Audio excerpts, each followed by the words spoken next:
Samajwadi party का जिस तरह से पीडीए चल रहा है उसी को लेकर के तमाम लोग गले लगा रहे हैं कि आजम खान की जो तलकियां हैं अखिलेश यादव से वो अभी दूर नहीं हुई है, कहीं ना कहीं उनके दिल में। बेटा दिल्ली कहाँ रह गया, दिल्ली कहाँ रह गया? अगर कभी सुन लोगे तो आपके कई बंधु रोते हुए बाहर निकले हैं मेरे ड्राइंग रूम से और सड़क पर जाकर भी रोते रहे हैं, आप सुन नहीं पाओगे। बगैर दिल के काम कर रहे हैं अब तो हम। कहा यह भी जा रहा है कि शायद कि इलाज कराने के लिए बोला गया कि आप लखनऊ कराइए, तो शायद आपने उसको लेकर के कहा था कि मैं रहूंगा कहाँ।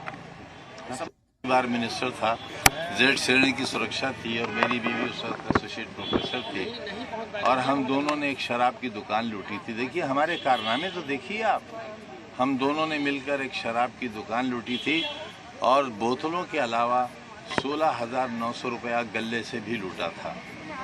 तो हम तो गिनीज बुक में भी पता नहीं हमें कहाँ जगह मिलेगी जब हमारा इतिहास लिखा जाएगा, तो उसमें भी हम सजा के मुंतज़िर हैं।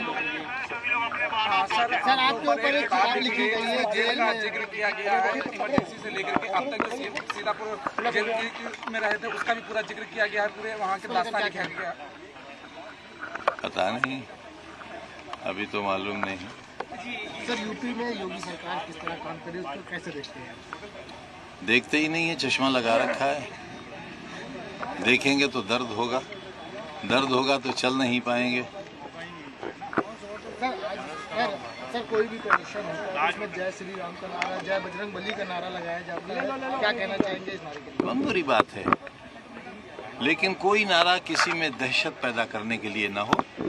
ये तो मैंने 20 बरस पहले कहा था कि अगर किसी मुसलमान मोहल्ले से नारा तकबीर अल्लाह अकबर कहा जाए इसलिए कि बराबर हिंदू मोहल्ले के बच्चे सोते हुए सहम जाएं और उड़ जाएं, तो ये नारा इस्लाम का नारा नहीं होगा। ठीक उसी तरह अगर हर हर महादेव का नारा इसलिए लगे कि मुसलमान दहशतज़दा हो जाएं तो भी सही नहीं होगा। नारेबाजियां चली, नारेबाजियों को लेकर के स्वामी प्रसाद मौर्य जी ने एक बयान दिया था जिसमें उन्होंने कहा था कि लोगों को लाइसेंस मिल गया है दंगा करने के बाद जय श्री राम की नारेबाजी करने का। अब उनकी बात का तो जवाब मुझसे न लीजिए, आप तो अच्छा है, हमारे मित्र हैं और हम चाहते हैं कि वो शुभ शुभ बोला करें और आजकल बोल रहे हैं शुभ, आप अगर सुनते नहीं हैं तो आपकी गलती है। अब पता नहीं किन हालात में क्या कह दिया होगा। सर IAS अब्दुल्ला खां वो कल आपसे मुलाकात भी हुई थी और मुख्तार अंसारी की जमीन को खाली कराकर वहाँ 72 फ्लैट बंटी कर दिया गया, क्या कहना चाहेंगे? कुछ भी नहीं कहना चाहेंगे, क्या कहेंगे? हमारी भी रोजी रोटी का कहीं ठिकाना था, वहाँ भी बुलडोजर चला, कुछ नहीं किया। 2027 के चुनाव को लेकर के अखिलेश यादव लगातार पीडीए को लेकर के सक्रिय हैं। पीडीए पंचायत भी किया गया, पीडीए को लेकर के आपकी क्या राय है सर, क्या कुछ कहेंगे? 27 में क्या और कुछ भूमिका होगी आपकी?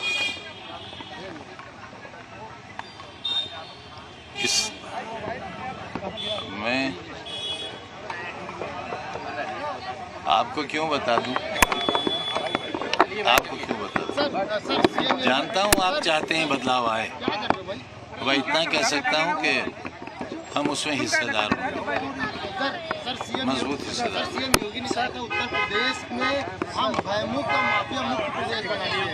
देखिए ना, मैं माफिया नंबर 1 खड़ा तो हूँ आपके सामने, मैं खड़ा तो हूँ आपके सामने। अब मुझसे बड़ा माफिया कौन है? मैं खड़ा तो हूँ आपके सामने, मैं तो मिसाल हूँ और मेरे बाद सदियों मिसालें दी जाएंगी। लोग हमारे किस्से कहानियों की तरह सुनाया करेंगे, आपके बच्चे अपने बच्चों को सुनाया करेंगे और बताएंगे कैसा दौर भी हिंदुस्तान में आया था।